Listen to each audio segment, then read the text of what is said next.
Brian and Kenzie in the morning. And Chicago's alternative all day. Q101. Kenzie's Krimes. Milwaukee police found body parts in a North Side apartment. Not because I was angry with them, not because I hated them, but because I wanted to keep them with me. Believe me, if I started murdering people, there'd be none of you left. This is evil, what those people have done to me. She says Heaven's Gate awaiting. I'm not guilty. Q101. Brian and Kenzie on Q101. Time for Kenzie's Krimes, where Kenzie takes us on a journey through a Chicagoland or Illinois, our area, the Midwest. Crime, mystery, murder, drama, and myself and Case, the producer, know nothing about what she's going to talk about. I think we all know Chicago and surrounding areas have definitely dealt with their fair share of mob-related activity. There is no mafia. I want to be clear on that right now. I agree. What? I don't want to get jumped on the way to my car. I actually think I'll this get jumped. Okay, fine. the city's full of upstanding individuals. Yes. And I enjoy the work that my local waste management company does for me. Mm-hmm. Teamsters.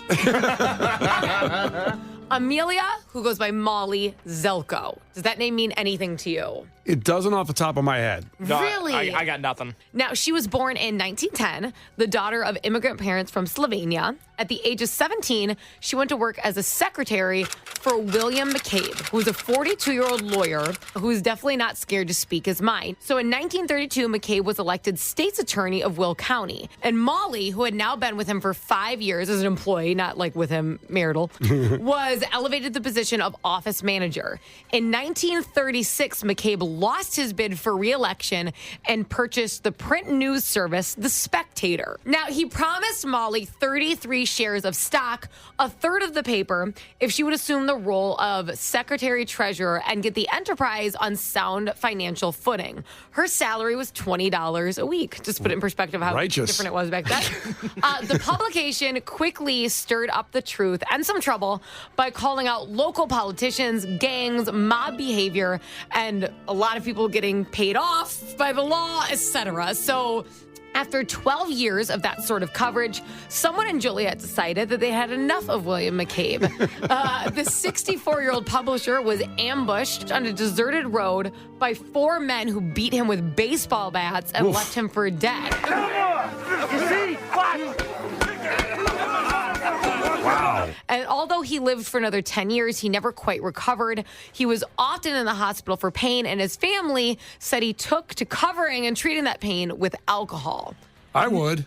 Okay. I mean, people beat me with some bats. I'm going to start drinking. I just pictured a scene in Casino when Joe Pesci, which is also a Chicago-related crime, but oh, God. It's not a fun time.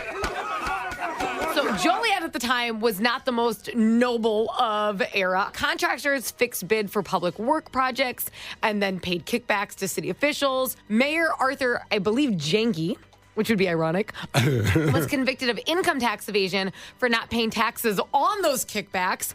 And then his sentence was a 1-year probation, which raised a lot of suspicion.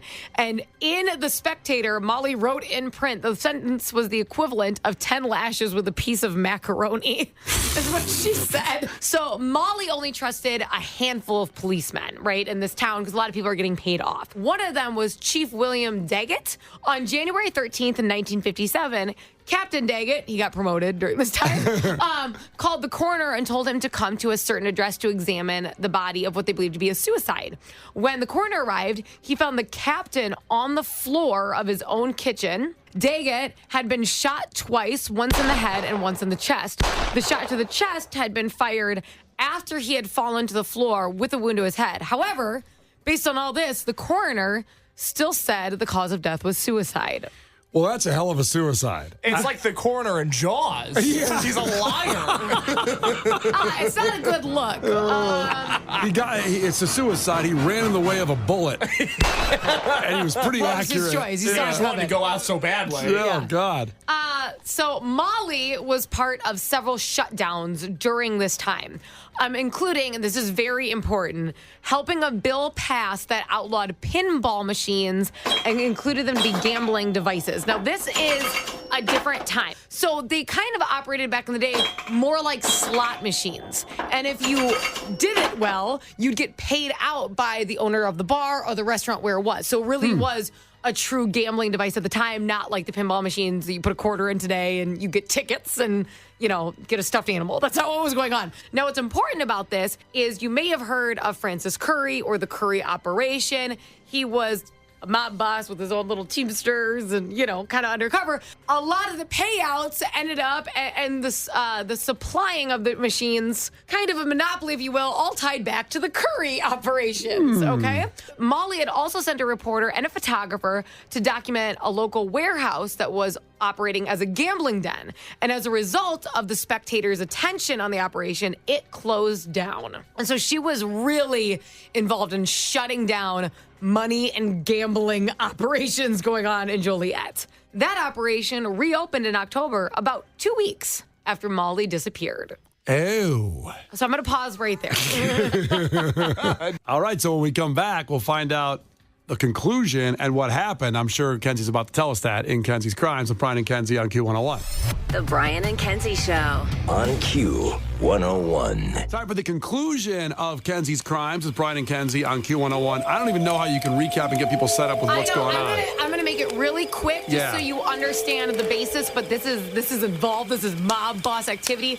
Molly Zelko was just a well-respected reporter and one of the heads of The Spectator. That is a print news service. And basically within the Joliet area, she was largely involved in pointing out organized crime happening with bosses tied into local politicians and helped get a lot of gambling operations shut down.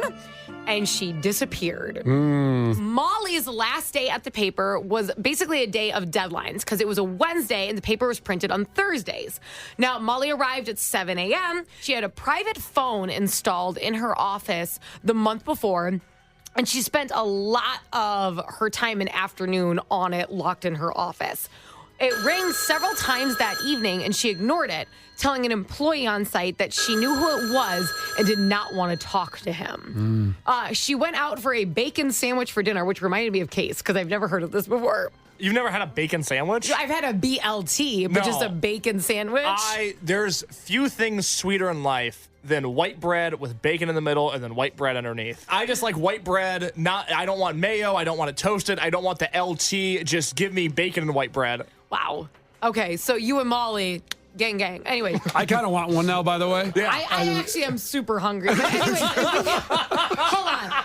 Okay. Let's finish this first. Then we'll make some bacon sandwiches. If you could order some DoorDash, I mean, we'll talk it because we got a minute. So she returned to the office, and by 11:30, she had approved everything except the front page, which she intended to take care of the following morning. She waved goodbye to John Walsh, a printer, saying she would see him in the morning, walked to her black 1955 Chrysler, and drove off. It was about a 3-minute drive from the Spectator to her apartment on Buell Avenue. By the way, she often drove with her shoes off, which I feel like this is a female thing because the idea said wear stockings and heels and you kick them off when you're driving. So she had taken both of her shoes off and started walking up the sidewalk in her stocking feet. Now, neighbors later reported that they heard screams around that time. They were accustomed to loud noises from teenagers late at night, though, however, so no one called the police. And at 12:15, the man walking down Buell found one of Molly's shoes and placed it on the trunk of her car. Thought she dropped it or something, right? The two printers who had seen Molly leave the Spectator at 11:30 arrived back at the paper at 5:15 the following morning. They called Molly to try to wake her up because she still needed to approve that front page, right? And no one answered. They tried again. And then at 6 o'clock, they drove to her apartment. They saw her car and upon closer inspection found both shoes. They then called Molly's sister at 11, her brother and two salesmen, and a woman who worked as the proofreader. They all got a locksmith to open up the door of her apartment. They came away with the impression that the bed had not been slept in. William McCabe decided to call the police. That's her old coworker who had, they were trying to be the truth police all the time. Okay? Yeah, they were teammates. Yes. Okay, now this is where ish gets real, y'all. Okay. There was an air and ground search / brigade in the 5-county area. Reporters from Chicago, St. Louis, Washington, and New York all came to Joliet and began digging up details that added to the mystery. Molly had apparently mastered the art of recording phone calls and had a tape of several local contractors fixing bids on city projects. She was also known for keeping a set of secret files under lock and key. Apparently, Molly often felt that she was being followed and once called her brother, Dr. Joseph Zelko, because she was scared of walking to her car and asked him to show up and help her. She seemed to have very few close friends and she did not confide in them. She didn't seem to have a great social life or any great love interest. She had been involved a few years earlier with a young man who died in an accident. But on the day she disappeared, she was wearing a diamond ring that they said was maybe given to her by the young man. She was also wearing a bracelet valued at $5,000. Now think back then, a $5,000 bracelet, like she's making $20 a week. Yeah. That's a $5,000 bracelet is expensive now, okay? Yeah, it is. Yeah. I mean, that's why Megan doesn't have one. You're listening, Megan? Her possessions also included a ring, and the 17-karat ring was valued at $37,000 at the time. In addition to the ring, the Chicago American reported that she had 3 mink coats, and her car, mind you, was a late model Chrysler. So things weren't adding up. Just to put this in perspective, her apartment was $55 a month, and it was barely furnished. Her annual income over the years peaked at $7,200. This sparked rumors that her disappearance was possibly on purpose. Now, William McCabe was visibly upset about her appearance, and when questioned by reporters of what happened, he said, "Why don't you ask Francis Curry?" That is the mob boss who was involved with all the pinball machines, right? Oh. So William McCabe was dead set on this as a mob hit. Now, his family wasn't as big of a fan of Molly, believing she was too involved with the Spectator and the shares. So they were consumed with the money. On August 13th, 1958, William McCabe actually passed away. At that point, Molly, if alive, would have become the majority stockholder in the Spectator, and it seemed reasonable that if she had disappeared on purpose and this was all based on money, that would be when she'd reappear, because she would have been able to collect all of that. This story caught the attention of both President Hoover and JFK because of this is what they said, the potential hoodlum involvement. I thought maybe JFK slept with her. Okay. Well, he slept with about everybody back then. That's true. He had a pretty good list. Oh, yeah. A woman claimed to have seen a buried body at a construction site the night Molly disappeared, and she agreed to be interviewed only after reporters promised to hide her identity.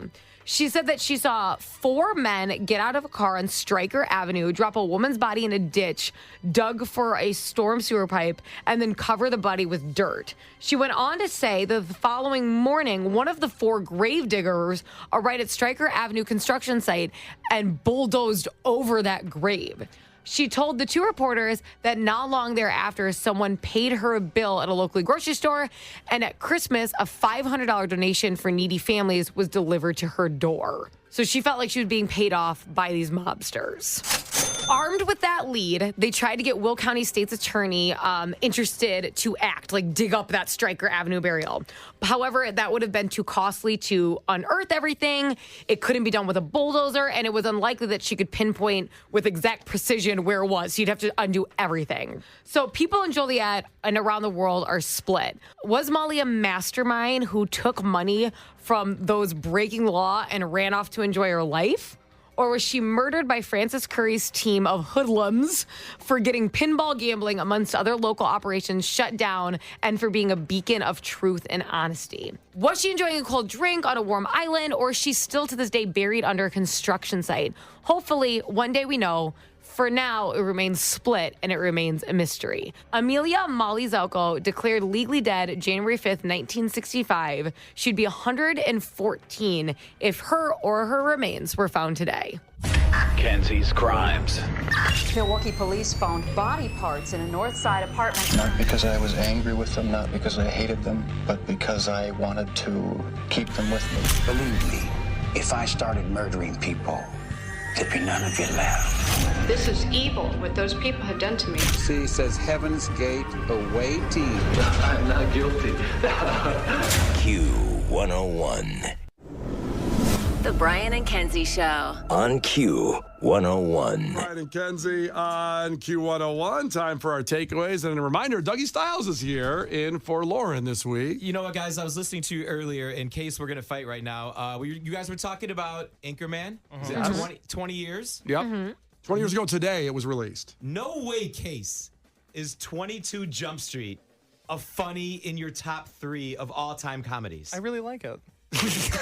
Well, now I feel like an a-hole. He always does this. The second you call him out, he becomes a victim. I switched my mind. I mean, you didn't even go with the original 21. Like, you're going straight to 22? It's a rare movie where the sequel's better than the original. It's only happened a few times. It's only happened a few times. I mean, you can't compare that to a Will Ferrell.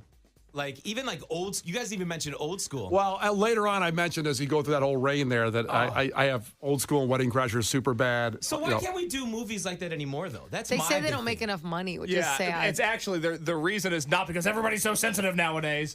The reason is because nobody buys DVDs anymore, and those movies, while they might have not crushed in the movie theater, would always crush on DVD. And so studios don't think they can make money off of them. They're cult following movies. Everyone's kind of looking for a Marvel payout, unfortunately. They want people dressed up at the theater. However, and you want to wear a costume to 40-year-old version? Yeah. So if there's not a costume involved, they're really not. They don't make it a lot That's anymore, true. which This is sadly a bummer. true. Well, listen.